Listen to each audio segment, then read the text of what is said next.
Welcome friends, I just wanted to make a quick public service announcement. We have a lot of these doom and gloom type of videos, especially regarding the Tacoma and its $65,000 price for the TRD Pro. Let's kind of come back to reality here. That is a TRD Pro, that stickers for $65,000. You go on Toyota's website, there's something called a base model, which starts at $31,500. You don't really see this getting too many headlines because I get it. Nobody wants this. This is the model with the 4-inch hubcap wheels and the ashy cloth seats. I get that, but this is in the realm of being obtainable for a family or for someone who just wants a work vehicle. You understand? You know, this is with the 6-foot bed. You know, you added the 4-wheel drive, you're at about 36 grand. And for sure, I get it. In the comment section, I'm going to hear people saying that, oh, that's still infinitely more expensive than the previous generation Tacoma. Well, I understand that, but the previous generation Tacoma is gone. This is the new market that we are in, and these are the new MSRP prices for automobiles. So you're just going to have to deal with it and just learn how to sacrifice. But that's the problem with today's society. I've noticed that people want a Bugatti for $3, and this is not a Happy Meal, my friend. This is an automobile, and you know, credit where credit is due. Okay, all of these things, these are pretty disposable turds now, right? However, these cars are significantly safer in a crash test than they were 20 years ago, and they have a lot more standard equipment than they did 20 years ago. I'm of course going to mention other vehicles, other family car choices, and resources where you can save off of MSRP. But I'm just saying, everyone keeps making these doom and gloom videos regarding the top of the line models. Nobody's buying top of the model vehicles. That's very rare. You know, a TRD Pro can cost 80 grand. And it's not really going to affect anything. The high income earners, they're the ones who get to enjoy, you know, these luxuries. However, most of us, we buy what we need. We buy the necessities, right? I remember about 20 years ago now, my father needed a work truck. He bought a base model Tundra, right? It was like 24 grand at the time. It had literally no features. It was rear wheel drive. It had a basic stereo in it. You know, even if you just buy a base model Tacoma today, it's going to come with way more features, way more safety tech than that 20-year-old Tundra that my father bought. But anyway, forget that. Let's talk about sedans. You know, a family sedan.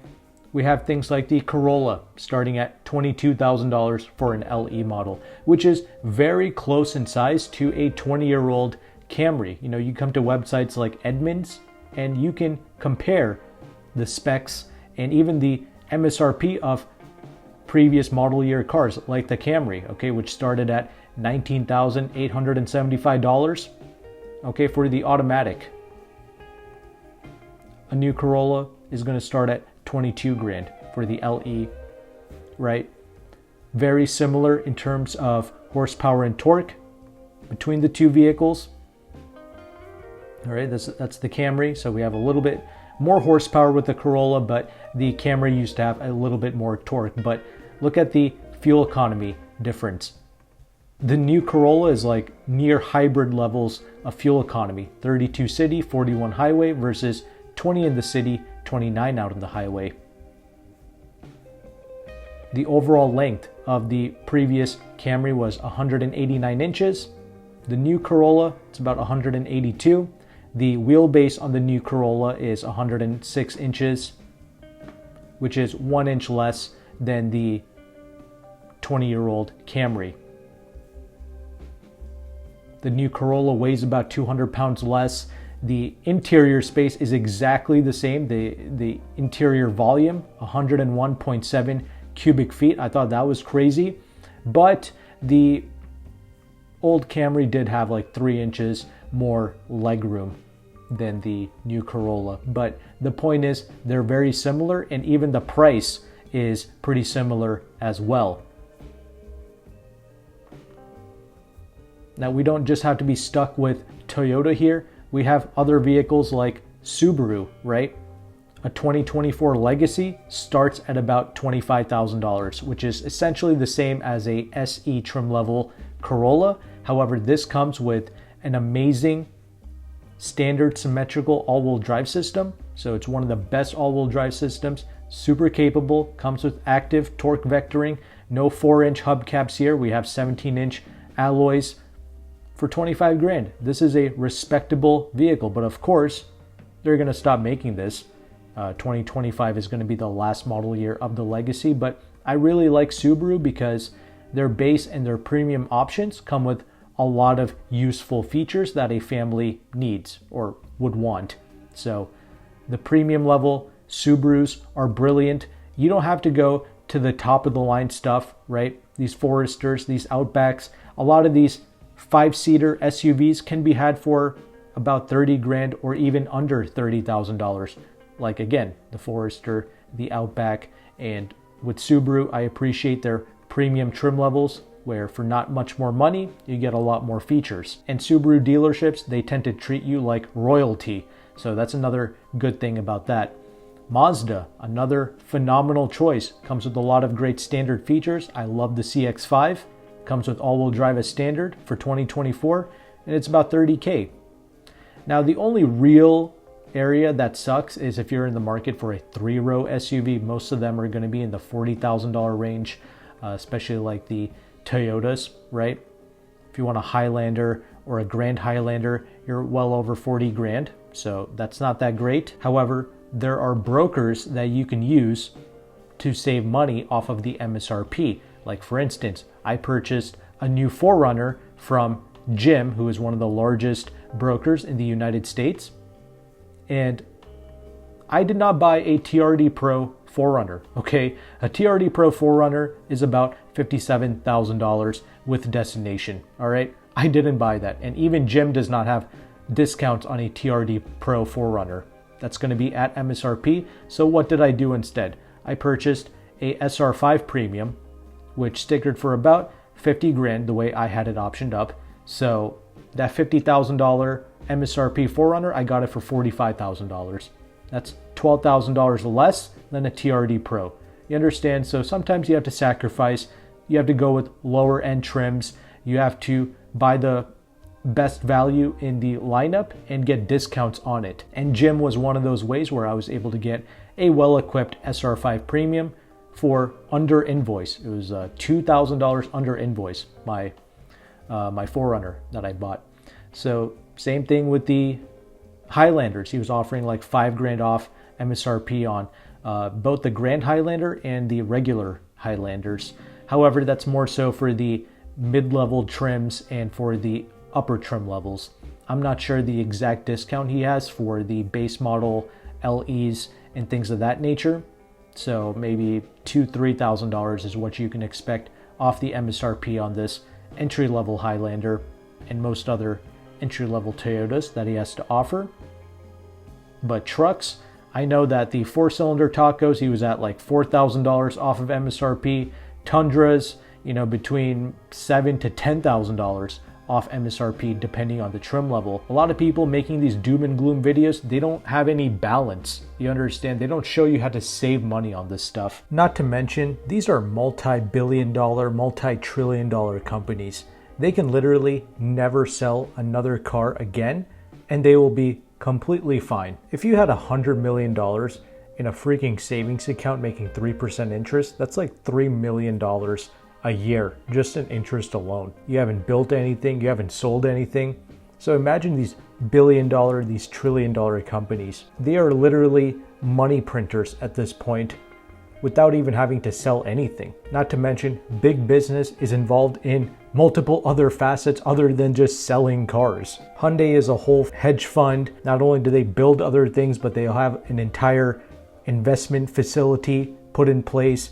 Toyota Bank, right? That exists. They're literally financing you these cars at 7, 8, 9% interest for brand new cars. That used to be used car interest rates. You understand, but this is the reality and you should know. And again, this is the market that we're in. We have to simply think outside of the box and move differently than we did before. We have to learn different concepts like using brokers, perhaps leasing, learning the best ways on selling our vehicles so we can recoup the maximum amount of money when we go to sell to reduce any form of negative equity. Like going through the entire process of submitting your VIN number to multiple car buying services like CarMax, Vroom, Carvana, whatever. I think Car Gurus, they have a system where they essentially put your car up for bid in your local area with multiple different car dealerships, and in a few days they'll essentially email you back with the best possible offer from your local dealerships, and you can just move on from there. Or you can even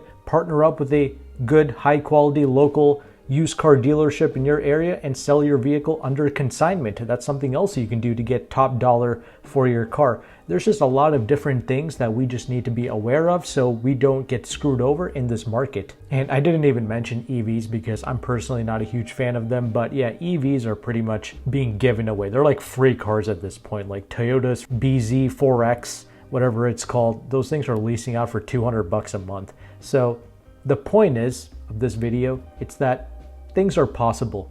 You can get new cars and not have to worry about the used, clapped out car market, but it's just that these cars have gotten too expensive for us to make mistakes. We do need to do our due diligence and really research this stuff before signing the dotted line. Housing has pretty much become unobtainable for a lot of people, so the car has now taken the place as essentially the most expensive thing that we buy, and if we screw this up, it leads to thousands, if not tens of thousands of dollars in negative equity. But Jim is not the only broker that you can reach out to. There's also AutoCompanion, who offers a lot of different automobiles. And if you want a full-size pickup truck, I mean, look at this 4-wheel drive crew cab Silverado 1500. MSRP was 49 grand. He's got 11% off MSRP. And there's various little incentives that you can stack on top. So 11% off on a $49,000 vehicle. That's a little over $5,000 off, plus lease cash, plus loyalty / conquest. That's about $7,500 off of MSRP. So about $42,000, you're getting yourself a full-size 4-wheel drive pickup truck. It's possible. That's the point. And this is the types of videos and topics that nobody talks about because it doesn't get clicks, it doesn't get views.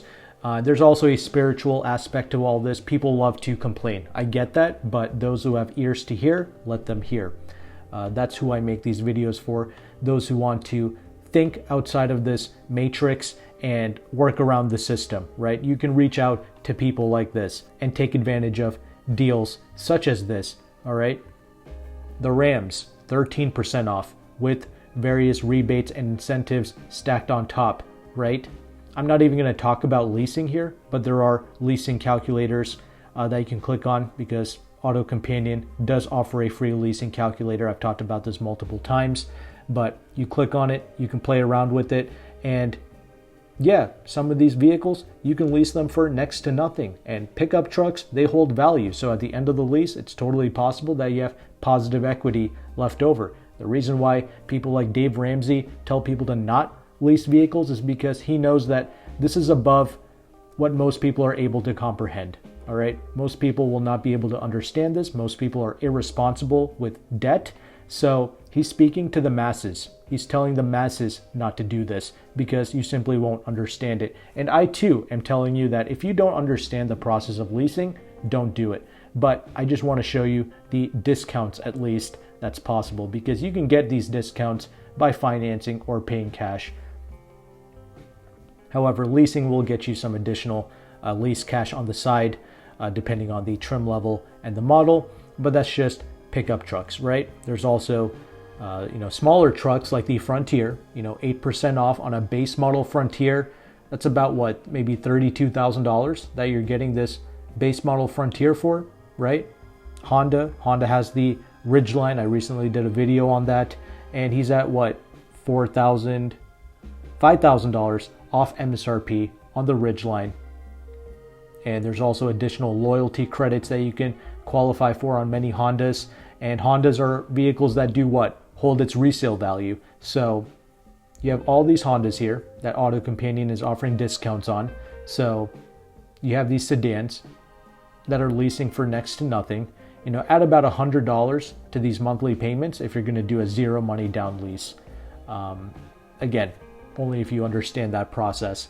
But regardless, these are still very affordable lease options on desirable products because everybody loves Hondas, right? Even on minivans, he's offering $5,000 off MSRP on a Touring. He's offering like $3,500 off on the EXL. The new Pilot is amazing discounts on that as well. I do like Hyundai and Kia because they tend to have the lowest starting MSRPs. However, AutoCompanion is only advertising like EV6 deals right now, so I'm not really sure what's up with this. Regardless, if you go on Hyundai Kia's website, they do have pretty low starting prices, so there is that. And Jeep Chrysler, yeah, this is a whole fiasco right here. Amazing deals to be had, but if you don't know what you're doing here, you can leave a lot of money on the table. Like you see all these crazy EV incentives, rebates, loyalty, and there's some affiliate thing where you can save an extra 1.5% off of MSRP. There's just a lot going on here. These Stellantis vehicles, I would only purchase it using a broker. There's no way I would actually walk into a Jeep store or a Chrysler store and not use a broker. There's no way I would do this because you're just going to leave too much money off the table. If people knew how to take advantage of all this, there wouldn't be any doom and gloom videos of Stellantis products sitting on the lot, because you can lease this stuff for next to nothing if you know what you're doing. Especially on Wranglers that actually hold their value, you'll be in perpetual equity forever driving a new Wrangler around. But that's why I chose the 4Runner, because it's like a Wrangler, but it doesn't flip over in a crash test. So that's why I went with the 4Runner. But anyway, I just wanted to show you what's possible. You don't have to go to the top of the line products, right? You stick with the base models, right? You take advantage of a little discount, and there you have it, right? I get it. These are all through brokers, and they all charge a broker fee. You might have to pay for shipping. But honestly, though, even after paying for all of that, you're probably still ahead of 90% of people, because they're not going to be able to take advantage of all these incentives. They're not going to use these calculators. They're not going to be able to properly negotiate off of MSRP. You're going to get screwed over walking into a dealership. They're going to add in all kinds of nitrogen fees and window tinting, and whatever discount that they give you, it's all going to be a facade. It's going to be washed because of all the extra added fees and dealership shenanigans. So that's why I personally just use these brokers, and that's why I show you these people as resources that you can use, and they do ship nationwide. They have excellent shipping connects, so take advantage of them if you want. But the main moral of the story is base models exist for the masses to take advantage of, and most base model cars, they come with more features than what they did 20 years ago. So there you have it. And also let me know your thoughts regarding the used car market. Would you still buy used cars at 15-20% interest rate? Let me know if you would still do that, and let me know if paying those inflated used car prices is still worth it in your eyes. And if it is worth it, let me know which models you would get, because I just don't see the value in used cars anymore. They've just become too expensive now. It's like used houses. A used house and a new house pretty much go for the exact same amount of money, but the used house is on its last legs. The previous owner probably didn't maintain it right. All the appliances are probably on their way out, whereas a new house or a new car, everything is in tip-top shape. You're going to be the first owner, and everything is going to work properly, and there's not going to be any surprises. And honestly, learn to talk to a CPA, set up a business, sell some used clothes on eBay, and learn to write off lease payments against a business. I mean, that's really the true hack here when it comes to new cars and taking advantage of them. It's going to be leasing a high resale value vehicle under a business and writing it off. So talk to an accountant, because I'm not one. Set that up, and it can literally change your life for you and your family if you learn this stuff properly, because so many people are upside down on their vehicles with undesirable cars. There's nothing special about them, and they're overpaying in interest. They're not getting proper deals on it. They're not in any form of a warranty period, so all the repairs, all the maintenance falls on the owner's head. Yeah, it's just not a good place that most people are at with their vehicles. So learning these concepts, doing more research on this, it would be wise for many families. And if you appreciate this content, make sure to like and subscribe. But thank you so much for watching. Take care and goodbye.